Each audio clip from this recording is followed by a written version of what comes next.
Hi guys, I'm here with Jordan Walker, my teammate and friend on the women's volleyball team here at Cornell. One thing that we talk about all the time, Jordan, is like getting outside of the athlete bubble. Yeah, I think because we're always with our teammates 24/7, like that's all we know, like we're always with them.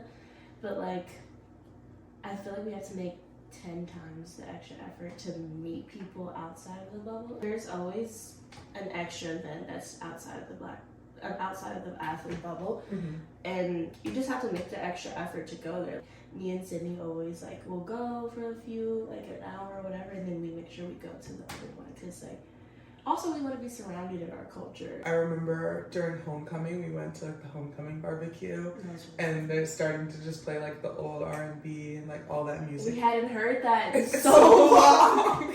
Yeah, we're trying to meet people, but we're also trying to find a sense of home. Yeah. Because like we're at a predominantly white institution, and you have to find ways to feel at home. What do you think makes it like so hard for athletes to become friends with NARBs or like other students on campus? And we're always with each other. Yeah.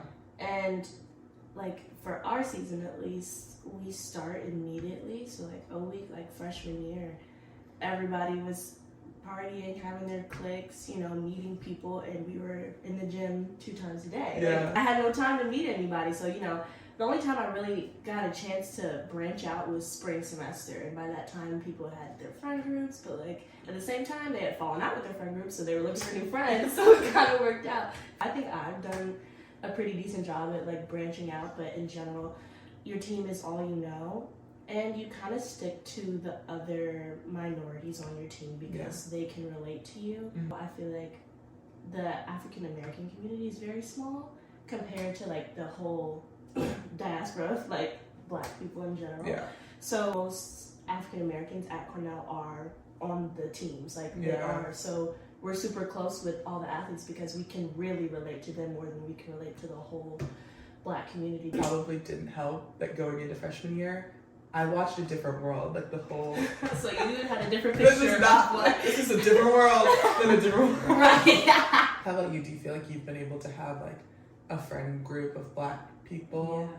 When you said that, that really brought up something for me. Cause no, like I have individual like relationships with a person here, a person there, a person there. Of course, they all know each other, but I think it also stemmed from Black group chats before we got here. I got to know them through these group chats, but then, you know, during the season, I never saw them. No. But during the spring, they were like, oh yeah, Jordan, how was your season? You know, we were able to hang out and do things because I was free in the spring, but I do not have a set friend group because it's so hard to meet a group of people at once and stay together, especially when you're always the one that's doing something else. Right. People continue to invite you and stuff for only so long until it's like, well, she's not even going to be able to go.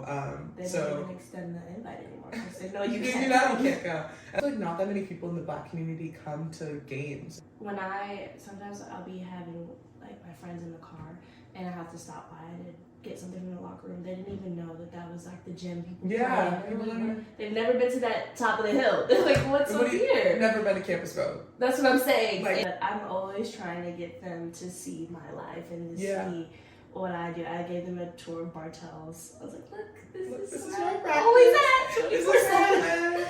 Yeah. This is the opposite way around too.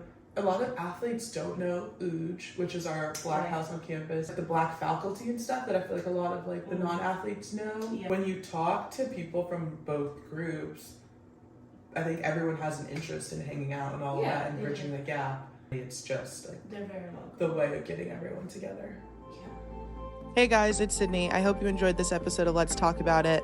If you did, make sure to leave a review and send it to a friend. Let's keep this conversation going. I'll see you guys next week.